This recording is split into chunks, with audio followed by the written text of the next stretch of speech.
रखें। हे सीते, आज मेरे पिताश्री नहीं है, मेरी माताओं की आंखों में आंसू है। परिस्थिति मेरी यह है कि मैं 14 साल के लिए अयोध्या छोड़ के निकल गया हूं, और मेरी माताओं का कितना प्रेम है कि वो अयोध्या छोड़ करके मेरे पास आ रही हैं। बोलो, पुत्र से, संतान से कितना प्रेम करते हैं माता पिता, कल्पना करो आप। आज सब कुछ छोड़ करके वो मेरे पास आ रही हैं। इसलिए हम तुम दोनों का धर्म है कि माताओं को प्रसन्न करना है। कथा यदि सुन रही हो और सुन रहे हो, मैं युवान भाइयों से कहना चाहता हूं, जो बहुएं बैठी हैं, बेटियां बैठी हैं, बेटे बैठे हैं, उन सबको कहना चाहता हूं सामूहिक रूप से कि घर में बुजुर्गों का, वृद्धों का ध्यान रखना। ये वृद्ध जो है दुखी ना रह पावे। ये मत सोचना कि स्वभाव क्या है इनका।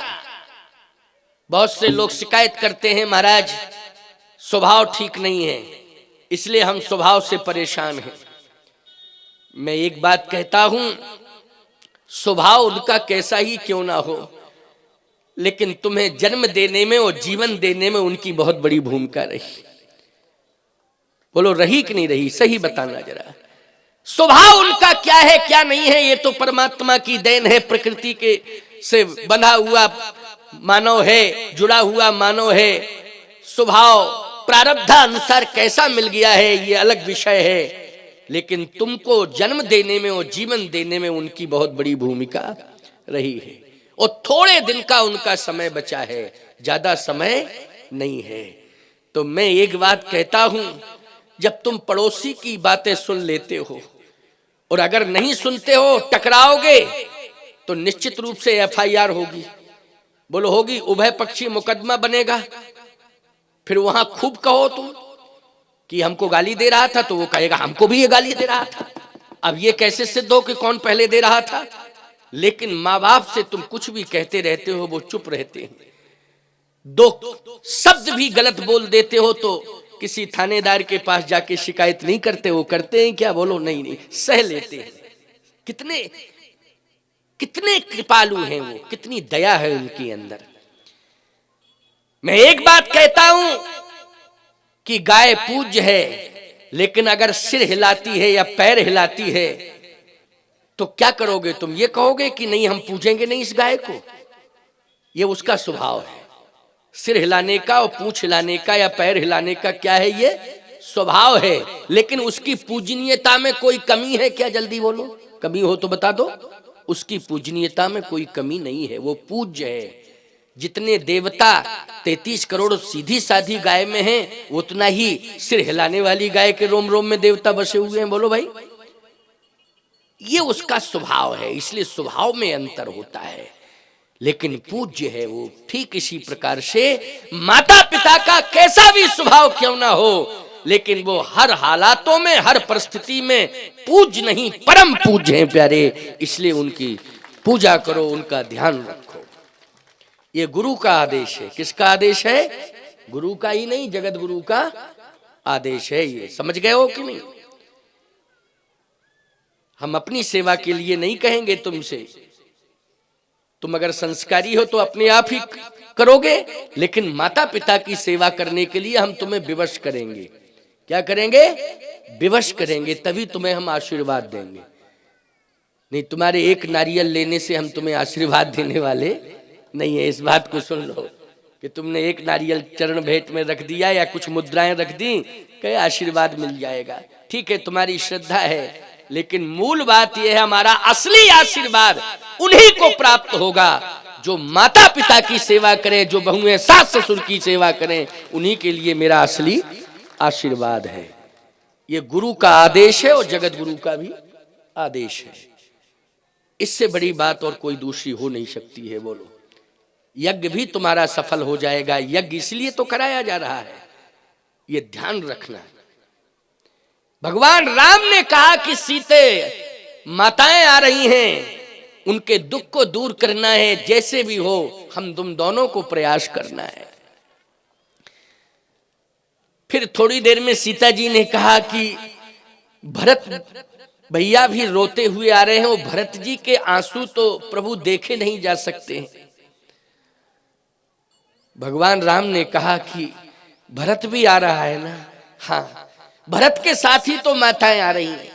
एक बात बताएं, हमारे यहाँ की परंपरा है क्या, चाहे जैसी परिस्थिति क्यों ना हो जाए, घर से बाहर तभी निकलो जब परिवार का संरक्षण हो।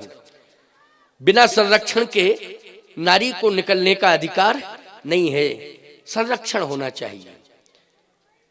हमारे यहाँ पहला संरक्षण तो यही है कि एक पट रहता है सिर के ऊपर। बोलो भाई, नारी की मर्यादा इसी में है, सिर उसका खुला हुआ नहीं होना चाहिए। अगर मांग में सिंदूर भर चुका है तो सिर हमेशा इसके ऊपर पल्लू होना चाहिए। समझ रही हो कि नहीं? हम आचार्य हैं, तुम भी बहुत बड़े पद पर बैठी हो, एक गृहिणी हो। बोलो भाई, गृहस्थी का बहुत बड़ा पद होता है, छोटा मोटा पद नहीं है, उसके मूल में तुम बैठी हो। हम भी एक आचार्य पद पर बैठे हैं। हमारे सिर में क्या खाज खुजली है? क्यों भाई? लेकिन ये मर्यादा है। क्या है ये मर्यादा है। इसलिए मर्यादा का विशेष ध्यान रखना चाहिए। जिस तरह से समाज में एक आचार्य का सम्मान है, ठीक उसी प्रकार से समाज में पतिव्रता नारी का भी सम्मान है प्यारे। उसका सम्मान कम नहीं है। नारी पतिव्रता होनी चाहिए, पातिव्रत धर्म उसके जीवन में होना चाहिए। सम्मान पग पग पर उसको मिलेगा। ऐसी कोई जगह नहीं होगी जहां उसे सम्मान न दिया जाएगा। लेकिन उसके अंदर होना क्या चाहिए? पातिव्रत धर्म। जैसे हमको धर्म सम्राट कहा जाता है, तो हमारे जीवन में धर्म होना चाहिए कि नहीं? तुम्हारे जीवन में भी धर्म पातिव्रत धर्म होना चाहिए। यदि पातिव्रत धर्म है तो पग पग पर सम्मान मिलेगा, और केवल जनता के द्वारा ही सम्मान नहीं मिलेगा, ब्रह्मा विष्णु महेश इन तीनों के द्वारा सम्मान मिलेगा। जैसे अनसुईया का सम्मान हुआ, अनसुईया जी का सम्मान हुआ कि नहीं हुआ चित्रकूट में? ब्रह्मा विष्णु महेश इन तीनों ने किया है जाके। और सम्मान ऐसे नहीं, मां मान करके सम्मान दिया है, बेटा बन गए खुद। बोलो, इससे बड़ा सम्मान क्या हो सकता है? ब्रह्मा विष्णु महेश क्या बन गए? एक पतिव्रता नारी के सामने छोटे छोटे बालक बन गए, और मां मान करके सम्मान दिया, वही दत्तात्रेय बन गए। अनसुईया जी के बेटे का क्या नाम है? दत्तात्रेय। दत्तात्रेय का अर्थ जानते हो? ब्रह्मा विष्णु महेश इन तीनों का स्वरूप, जिसमें एक में तीनों का स्वरूप विद्यमान हो, उसी को दत्तात्रेय कहते हैं। बोलिए दत्तात्रेय भगवान की जय। यह है पातिव्रत धर्म की ताकत। इसलिए पातिव्रत धर्म साथ होना चाहिए। भगवान राम ने कहा कि भरत साथ में है तभी तो माताएं आ रही हैं, अगर भरत नहीं होता तो माताएं कैसे आती? फिर कहा गुरुदेव भी आ रहे हैं। हाँ, निश्चित रूप से पूरे परिवार के ऊपर गुरुदेव की कृपा होनी चाहिए। बिना गुरु की कृपा के कभी सफलता नहीं मिलती है। समझ रहे हो कि नहीं? इसलिए गुरु की कृपा, गुरुदेव भी आ रहे हैं। हाँ, गुरुदेव भी आ रहे हैं। स्वप्न में सीता जी ने इन सबको देखा, इसलिए ये स्वप्न प्रभु राम को सुनाया चित्रकूट में। इतने में आवाज आई, पाहिनाथ। बस चर्चा ही हो रही थी, आवाज आ गई। प्रभु राम के कान में वो शब्द सुनाई दिए, भरत जी की आवाज, भरत जी की वाणी। पाहिनाथ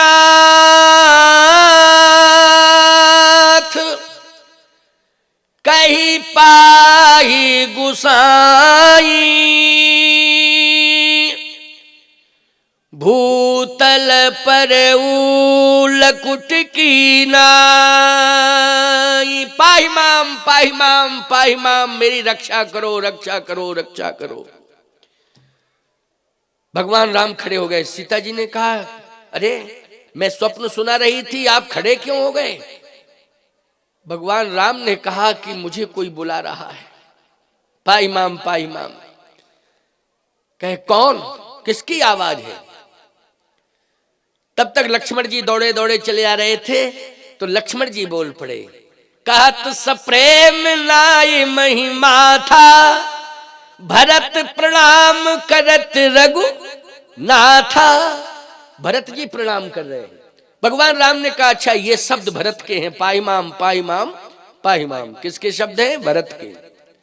भरत आ गया मेरा। फिर तो याद रखना सीता जी बैठी की बैठी रह गई, भगवान रुके नहीं। उठे राम सुन प्रेम अधीरा, कहूं पट कहूं खंग धनु तीरा। लक्ष्मण जी ने कहा भैया भरत पाहिमाम कर रहे हैं, साष्टांग प्रणाम कर रहे हैं। भगवान दौड़ पड़े। सीता जी बैठी की बैठी रह गई। धनुष बाण गिर गया, पीतांबर गिर गया और भगवान दौड़ पड़े। सोचो जरा, भाई भाई में कितना प्रेम है। बोलो है प्रेम कि नहीं? भाइयों में अगर आपस में प्रेम हो तो पत्नी को अवरोध पैदा नहीं करना चाहिए। इस बात का ध्यान रखो। बल्कि भाइयों का प्रेम बना रहे, इसके लिए घर की महिलाओं को बहुत बड़ा सहयोग करना चाहिए। और माताओं, बहनों, बेटियों, ध्यान से सुनना, तुम्हारा सहयोग बहुत बड़ा सहयोग है। ग्रह चाहे जितने प्रतिकूल क्यों ना हो जाएं, लोग कहते हैं, हमारा ज्योतिष भी कहता है कि ग्रह प्रतिकूल हो जाते हैं तो परिवार उजड़ने लगता है, व्यक्ति के ऊपर मौत के बादल मंडराने लगते हैं। ग्रह प्रतिकूल होता है। बोलो भाई, कहते नहीं प्रबल मार्केश का योग आ गया है, इसलिए महामृत्युंजय का अनुष्ठान कराओ। जब मार्केश आता है तो किसके अनुष्ठान के लिए कहते हो? जल्दी बोलो। महामृत्युंजय अनुष्ठान होना चाहिए, तभी प्राण बचेंगे। ग्रह इसका मतलब है इतने खतरनाक प्रतिकूल हो जाते हैं जब, तो इतनी खतरनाक स्थिति पैदा हो जाती है कि पूरा जीवन का संतुलन बिगड़ता है, आर्थिक संतुलन बिगड़ता है, सम्मान भी बिगड़ जाता है। और यहां तक कंडीशन आ जाती है कि जमीन जायदाद कुछ भी नहीं रहता है, सब बिक जाता है। घर मसान जन परिजन भूता, सुतमित मीत मनौ जमदूता। यही ग्रह प्रतिकूल तो हो गए थे अयोध्या में। इसका मतलब यह है कि भगवान ये बता देना चाहते हैं लीला जगत में कि चाहे जितना ब्रह्मवादी व्यक्ति क्यों ना हो, और चाहे जितना यज्ञादि करने वाला क्यों ना हो, लेकिन ग्रह छोड़ते नहीं है, अपना काम करते हैं। फिर बचा कैसे जाए? तो तुलसीदास जी कहते हैं भले ही ग्रह प्रतिकूल हो जाएं, लेकिन परमात्मा का अनुग्रह यदि हमारे ऊपर है तो सब कुछ बच जाएगा, सब कुछ बच जाएगा, रक्षा हो जाएगी। क्या? परमात्मा का अनुग्रह। ये नमग्रह से बड़ा है अनुग्रह। बोलो है कि नहीं? ये नमग्रह से भी बड़ा क्या है? भगवान का अनुग्रह। जो रघुवीर अनुग्रह कीन्हा, तो तुम मोहि दरस हठ दीना। लेकिन पहले की स्थिति क्या है? बोले सुनहु पवन सुत रहन हमारी, और जिम दसनन मह जीव बिचारी। तात कबहु मोहि जानी अनाथा, और करी है कृपा भानुकुल नाथा। हम तो राक्षसों के बीच में रहते हैं, ऐसे रहते जैसे 32 दांतों के बीच में जीव। लेकिन अब भगवान ने मेरे ऊपर कृपा कर दी, अनुग्रह। अब मुझे चिंता नहीं है। किसकी? इन राक्षसों की चिंता मुझे बिल्कुल नहीं है। क्यों? भगवान का अनुग्रह। तो बोलो अनुग्रह तुम्हारे ऊपर, सबके ऊपर हो जाए तो बिगड़ा हुआ काम बन जाएगा कि नहीं बन जाएगा? लेकिन ये ग्रहों की बात बता रहा हूं, ये ग्रह राजा रामचंद्र को नहीं छोड़ते, समझे कि नहीं? रामचंद्र जी के पीछे ग्रह पड़ गए तो बन जाना पड़ा उन्हें, दशरथ जी के पीछे ग्रह पड़ गए तो मरना पड़ा। हरिश्चंद्र के पीछे ग्रह पड़ गए तो उन्हें काशी के बाजार में बिकना पड़ा।